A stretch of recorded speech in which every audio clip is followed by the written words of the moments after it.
Hey everybody, this is Marcus. This is it, the season finale of X-Men 97, Tolerance is Extinction, Part 3, Episode 10. This is by far one of the best Marvel animation shows to date. I love the writing, the storytelling is amazing.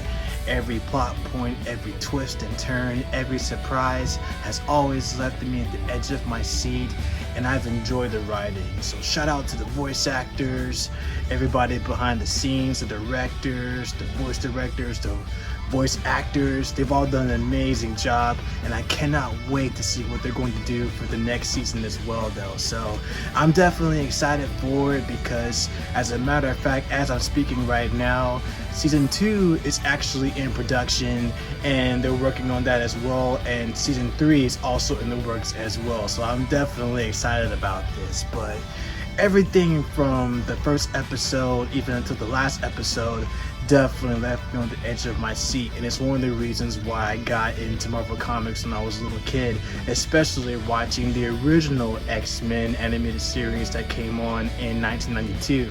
So this is definitely a great feel, a great nostalgia feel for a lot of fans who grew up with watching X-Men and Marvel Comics in general. So I'm definitely excited to see what they're going to do next. I love the villain too, Bastion. Bastion is responsible for creating Operation Zero Tolerance, and he actually played a major role as well. And I love they actually brought back some of the other classic villains that were involved as well. For example, Mojo, and bringing back some of the other villains as well, especially those that made cameos like Executioner. He played a very crucial role in episode 2, and of course Executioner is part of the Executioner song from the original comic lore as well, and that's one of my favorite adaptations and my favorite sagas in the comics as well. But so many elements, and it's just so amazing too though. And then especially with what happened at the end credits scene for setting up for season 2, I'm definitely excited for that too though. And especially when they were separated after when Magneto saved Asteroid M from falling towards the Earth, it sets up a lot of things, especially for Apocalypse to show up in the next season as well though. But the coolest thing about that is we get a chance to see both past Apocalypse, present Apocalypse, and more than likely how Apocalypse plays a huge part in the future. So when Cyclops and Jean went back to the future, which was 3060 AD, it's a callback to the adventures of Cyclops and Phoenix in the comics as well though, because they actually did send Nathan Summers, of course their son who grows up to be Cable, they sent him back to the future, and he was saved by Mother Ascani. Mother Ascani, of course, is Rachel Summers, who, of course, in the comic lore, she first appeared in Days of Future Past, and then she also becomes the Phoenix as well. And she has a very titanic battle with Galactus and the Beyonder as well. So that's definitely one of my favorite stories, especially when she fought the Beyonder in Uncanny X-Men in number 202. And she's top tier as far as like being an Omega level mutant herself though. But technically Cyclops and Jean Grey are going to have a confrontation or meet with their kids, so it's going to be interesting enough how they're going to do that as well. So I'm looking forward to seeing how Rachel Summers is going to be portrayed. It's going to be awesome. And then on top of that, as far as like what the other X-Men were at from the past, we see Rogue, Nightcrawler, Beast, Charles Xavier, Magneto. They were transported in the past in Egypt 3000 BC, and so they actually ran across a young Apocalypse, who of course is in Sabanor, which is translated in Arabic for the first one. And so there's also a citadel, like a huge dome citadel, right in front of where Beast was standing and where the other X-Men were standing. And it was actually hinted at that we could actually see Kang the Conqueror's variant Ramatut. So I've heard talks about that, and that's gonna be amazing. So Rob Jefferson, shout out to him, he was talking about the same thing as well though. So a lot of people, especially those who have read the comic book lore, are talking about the same thing. So the fact that Rob was talking about it is pretty much an indication to where we're probably going to see Kang's variant in some form or fashion. So of course Kang had other variants. For example, he also had not only just Rama Tut, but Immortus, the Scar Centurion, Victor Timely, and various other Kang variants that are established in the comics as well, though of course we also have the Council of Kangs. So whether we're going to see the Council of Kangs in the second season, it practically remains unseen, because we do know that Immortus showed up in Beyond Good and Evil in the previous episode when he disguised himself as Bender and he was trying to distract Bishop when Bishop was trying to save time himself back in season 4's episode Beyond Good and Evil. So whatever treacherous machinations is going to happen, I'm definitely on board for it as well. So season 2 is definitely going to be promising. And then of course I love the fact that we actually do have a chance to see a reference of Fall of the Mutants. So of course, going back to before the end credit scenes, we see Forge was listening to a news report, and it was already 6 months past, where we actually do see Forge looking at the posters of the different X-Men or different heroes that have gone missing or presumed dead.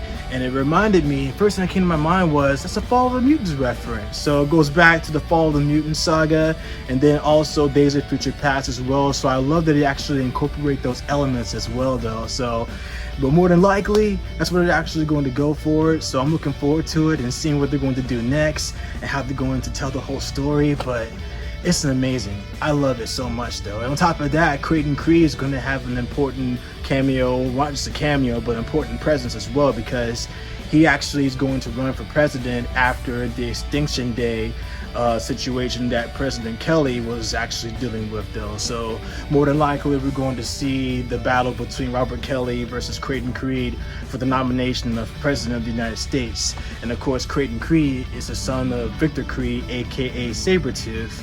And the last time we did see Creighton was in season 4's episode Bloodlines, where he finds out that Rogue and Nightcrawler were his adopted brother and sister, and it was tying into the bloodline of the family tree that was left by Mystique. So it's going to be interesting enough to see how they're going to do with this though, how Creighton actually comes back, but they're obviously taking elements from the comic book lore and adding their own twists and turns. So I definitely love it. So we'll definitely see how it goes, you guys. But other than that, chef's kiss. Mwah. A 10 out of 10 for X-Men 97.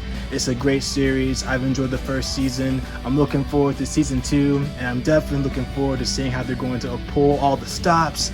It's going to be amazing too though. So, and the cameos, oh my gosh, the cameos for this episode was amazing, especially seeing Iron Man, Captain America, Alpha Flight, Cloak and Dagger, and the cast of Spider-Man 94. That was amazing as well. Then of course a couple of the villains like Omega Red and Silver Samurai, and the super Soviet soldiers Darkstar and Crimson Dynamo. And we didn't see her brother Vanguard, although he didn't appear in the cameo. Just the Crimson Domino and Darkstar and Omega Red was actually good enough as it is though. So I'm curious how Omega Red being free is going to be interesting enough how they're going to go with that as well. So it's going to be awesome to see what they're going to do with that though. But other than that, I love this series, guys. It's a great series. It's a 10 out of 10. And as far as theories goes, I'll definitely do more experiments as far as like what's going to happen next and who's going to show up though. But those are my takes on it, as far as like seeing Rama Tut and Apocalypse. We'll definitely get Age of Apocalypse and everything else. So I'm definitely excited about those adaptations. And as far as everything else, if we're going to see Onslaught, I did predict Onslaught showing up. I believe he will eventually, especially after the final battle between Charles Xavier and Magneto M on Asteroid M. We'll probably see Onslaught eventually, especially when Xavier was inside Magneto's mind. So more than likely he's going to show up, and then eventually we're going to get X-Men versus the Avengers, or more of the Marvel heroes getting involved as well. So it's going to be interesting enough to say the least though. But I did predict Onslaught showing up as well. So we'll definitely see how it goes though. So, but yeah, Onslaught and Apocalypse, they're two of the most powerful villains in the Marvel Universe. So it's going to be interesting enough to see where they're going to go with this though. But shout out again to the head writers and everyone else, Jake Costanza. I know Bo DeMaio is supposed to come back in the second season, but I'm not for sure if he's going to come back for season 3. As a matter of fact, from what I've read, They've already looking for another head director for season 3, but it hasn't been announced just yet though. So we'll definitely talk about that when the announcement does come though. But what I do know is that season 2 has already been in post-production, and season 3 has already been greenlit as well though. So, and I also want to point this out too, that Gambit's going to return as well. So I'm definitely looking forward to seeing the Raging Cajun return, but it's not going to be as we think it's going to be, because he's going to come back as Death, one of the Horsemen of Apocalypse. And of course, according to comic book lore, Gambit does return and he actually becomes a member of the Horsemen. So he's more than likely going to be brainwashed by Apocalypse, and then the X-Men are going to at least try to save him. And then of course happened to Wolverine, how he's going to get his adamantium bones back, because he's also missing. He wasn't with Xavier and the others, so we'll see how they do with that though. So because his adamantium has already been gone, so we'll see how it goes, you guys. But other than that, I'm definitely excited for this though, guys, especially for the second season. So, but let me know what you guys think in the comments down below. If you guys have seen X-Men 97, let me know in the comments down below. And if you guys haven't, it's on Disney Plus. You can watch it, and let me know when you guys see it on the comments down below for those who haven't. So, but thank you guys so much for your support. It really means a lot to me, and you guys mean so much to me. And for those who are new to my channel, make sure you like this video, share this video, subscribe to my channel, and make sure you hit that bell to enable notifications whenever I drop a video. And we're going to always keep this thing rolling, you guys. So thank y'all so much. You guys mean a lot to me. I love y'all. Excelsior. Be good to each other. And I'll catch you guys in the next one.